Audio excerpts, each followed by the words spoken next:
அதோடு மாணவர்களுக்கு லேப்டாப் நிறுத்தப்பட்டு விட்டது. அதிமுக ஆட்சியாளர்கள் லேப்டாப் கொடுக்கப்படும். கொரோனா காலம் மாணவர்கள் பள்ளிக்கு போக முடியல, கல்லூரிக்கு போக முடியல. அதை உணர்ந்து அவருடைய மன உளைச்சலில் இருந்து மீளுவதற்கு ஆல் பாஸ் போட்டு கொடுத்தோம். All pass. கொரோனா காலம் 12 மாதம் அந்த பொதுமக்கள் பாதிக்கப்படக்கூடாது என்பதற்காக ரேஷன் கடையில் விலையில்லா உணவுப் பொருள் கொடுத்தோம். அரிசி விலையில்லாம கொடுத்தோம், சக்கரை விலையில்லாம கொடுத்தோம், பருப்பு விலையில்லாம கொடுத்தோம். எல்லா குடும்பத்துக்கு 1000 ரூபாய் கொடுத்தோம். அந்த காலகட்டத்தில் தை பொங்கல் வந்தது. தை பொங்கலை முன்னிட்டு எல்லா ரேஷன் அட்டைக்கும் 2500 ரூபாய் பொங்கல் தொகுப்புல கொடுத்தோம். இது அதிமுக ஆட்சி. அப்போ பேசினாரு, ஏன் 2500 ரூபாய் கொடுக்குறீங்க, ரேஷன் அட்டைக்கு 5000 ரூபாய் கொடுங்கன்னு சொன்னார். திரு ஸ்டாலின் அவர்களே, நீங்க சொன்னதுதான் நாங்க திருப்பி சொல்றோம். இன்றைக்கு உங்களுடைய ஆட்சியில் ஏழை மக்கள் எந்த பலனும் கிடைக்கல, எந்த நன்மையும் கிடைக்கல. கடைசி இந்த ஆட்சியோட நீங்க போக போறீங்க. இறுதி கட்ட வந்தாச்சு.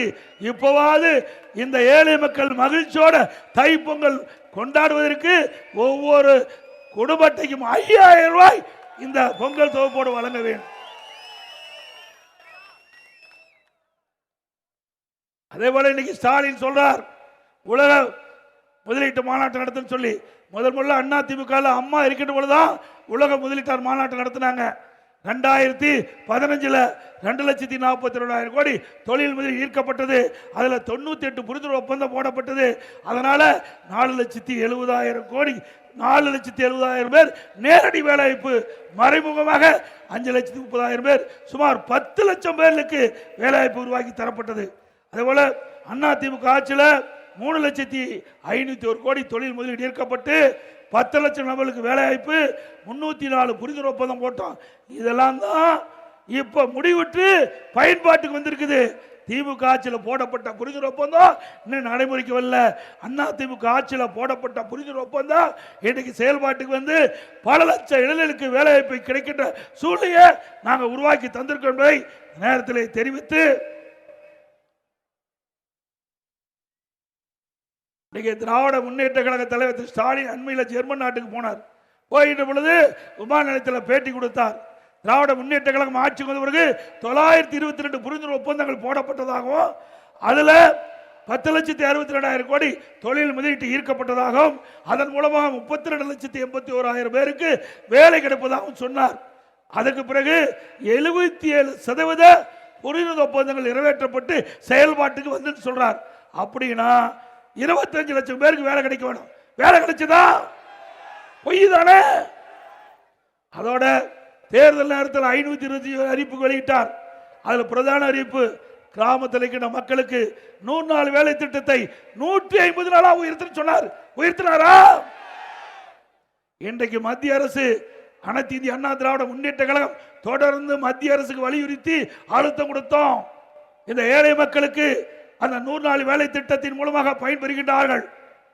மேலும் பயன்படுகின்ற விதமாக அந்த 100 நாள் வேலை திட்டத்தை 150 நாளாக உயர்த்த வேண்டும் என்று தொடர்ந்து மத்திய அரசுக்கு அதிமுக கட்சி அழுத்தம் கொடுத்ததின் காரணமாக இன்றைய தினம் மத்திய அரசு 100 நாள் இருந்து 125 நாளா உயர்த்திருக்குது. பணி பாதுகாப்பு கொடுக்கப்படுகிறது.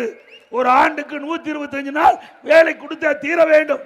அப்படிப்பட்ட ஒரு சட்டத்தை இன்றைக்கு மத்திய அரசு இயற்றிருக்குது. அதை வேண்டும் என்று திட்டமிட்டு திமுக தலைவர், திமுக கூட்டணியில் அங்கமைக்கின்ற கட்சிகள் எல்லாம் போராட்டம் நடத்துறாங்க.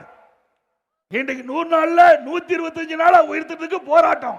ஆனா இவர்கள் கொடுக்கப்பட்ட வாக்குறுதி 100ல இருந்து 150 நாளா வாக்குறுதி கொடுத்து அவருடைய ஓட்டுகளை பெற்று எதுவுமே செய்யல. செஞ்ச அரசை எதிர்த்து போராட்டம் நடத்துகின்ற கட்சி திமுக கட்சி, திமுக கூட்டணி என்பதை எண்ணி பாருங்க. அது மட்டுமல்ல, இந்த 100 நாள் வேலை திட்டம் ரத்தாய்விடும் என்று ஒரு பொய்யான செய்தி, அவதூறு செய்தியை வெளியிடுகிறார்கள். நம்ப வேண்டாம். 100 நாள் வேலை திட்டம் 125 நாளாக உயர்த்தப்பட்டு இது நிரந்தரமாக தொடரும். அது மட்டுமல்ல, அண்ணா திமுக ஆட்சி மலர்ந்தவுடன் நான் 125 நாட்களை 150 நாளாக உயர்த்துவதற்கு நடவடிக்கை எடுக்கப்படும். ஏன்னா மத்திய அரசோடு நாங்கள் இணக்கமா இருக்கிறோம். இன்றைக்கு அதிமுக ஆட்சியில் தான் தமிழ்நாட்டுக்கு தேவையான திட்டங்களை மத்திய அரசு பெற்றோம். திமுக ஆட்சியில் இன்றைக்கு அவரோடு எதிர்த்து இருக்கின்ற காரணத்தினால இவர்கள் வைக்கின்ற கோரிக்கை முழுமையாக நிறைவேற்றவில்லை. அவரோட ஒத்து போல வேண்டுமென்ற திட்டமிட்டு எப்பொழுது பார்த்தாலும் மத்திய அரசை குறை சொல்லி தமிழ்நாட்டுக்கு கிடைக்க வேண்டிய நிதி கிடைக்கல, திட்டங்கள் கிடைக்கல. இதனால மக்கள் தான் பாதிக்கிறாங்க. ஸ்டாலின் குடும்பத்துக்கு என்ன வந்தது? இன்னைக்கு ஓட்டு போட்டு 39 எம்எல்ஏ எம்பி நாடாளுமன்றத்தில் இருக்கிறாங்க. 39 நாடாளுமன்றத்தில் இருந்து தமிழ்நாட்டுக்கு என்ன புதிய திட்டத்தை கொண்டாந்தீங்க? என்ன நிதியை பெற்று தந்தீங்க? ஒண்ணுமே கிடையாது. ஆகவே வருகின்ற சட்டமன்ற பொதுத் தேர்தலில் அனைத்து இந்திய அண்ணா திராவிட முன்னேற்ற கழக தலைமையிலே அமைக்கப்பட்ட கூட்டணி வெற்றி பெறும். மக்களுடைய ஆதரவை பெற்று அதே போல மின் கட்டண உயர்வு, குடிநீர் வரி உயர்வு, குப்பைக்கு வரி போட்டுட்டாங்க. இதனால மக்கள் கடுமையாக பாதிக்கிறாங்க.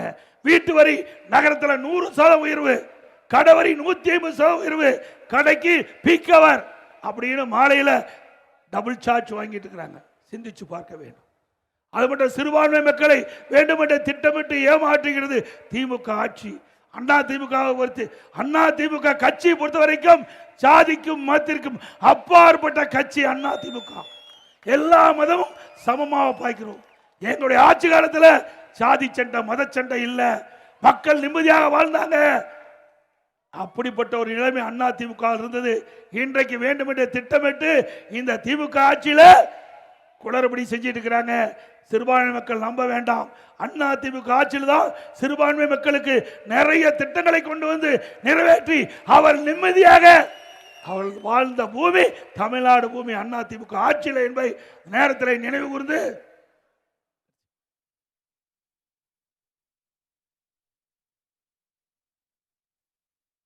2026 ஆண்டு நடைபெற்ற சட்டமன்ற பொதுத் தேர்தலில் அண்ணா திமுக கூட்டணியில் அண்ணா திமுக வேட்பாளர் நிற்கிற பொழுது இரட்டை சின்னத்திலே வாக்களித்தவரை வெற்றி பெற செய்யுங்கள். மக்களை காப்போம், தமிழகத்தை மீட்போம்.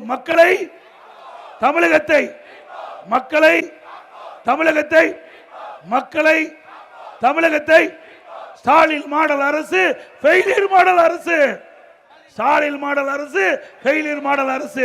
By bye Stalin. எல்லா வந்திருக்கிற நிர்வாகிகள் தொண்டர்கள் பத்திரமா வாகனத்தில் வீட்டுக்கு போய் சேர வேண்டும் என்று அன்போடு கேட்டு விடைபெறுகின்றேன்.